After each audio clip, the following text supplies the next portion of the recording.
د خولې د بدبوی ختمېدو لپاره بهترینه او مجربه وظیفه. زموږ عزتمندو اکثر خلک دې د وجې نه ډېر زیات پریشانه وي چې دوی وایي زموږ د خولې نه بدبوی ځي، بدبوی د خارجېږي او د دې په وجه خپلو خپلوانو سره، رشته دارانو سره، یارانو دوستانو سره خبرې نشو کولی. هسې نه چې وایي زموږ د خولې نه بدبوی لاړ شي او دوی راته په بد نظر باندې وګوري.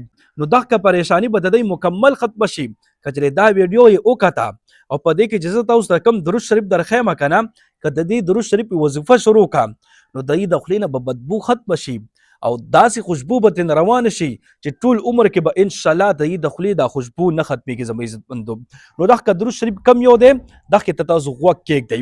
دغه درود شریف چې دی که نه دې ته ویلی شي درود معطر، یعنی خوشبویه والا درود شریف. هسې خو ټول درود شریف چې دی دا خوشبویه والا دی، خو لیکن د دې لپاره سپیشلیست درود شریف چې دی که نه دا یو دی. نو دغه درود شریف کم یو دی دې ته تاسو غوږ کېږدئ. درود شریف دی اللهم صل وسلم علی النبي الطاهر، اللهم صل وسلم علی النبي الطاهر. دا درود شریف چې دی که نه دا چې تاسو نه څونه کېدی شي بس دا وایي کم از کم په ورځ کې چې 100 پیرې خو تاسو خامخا وایي.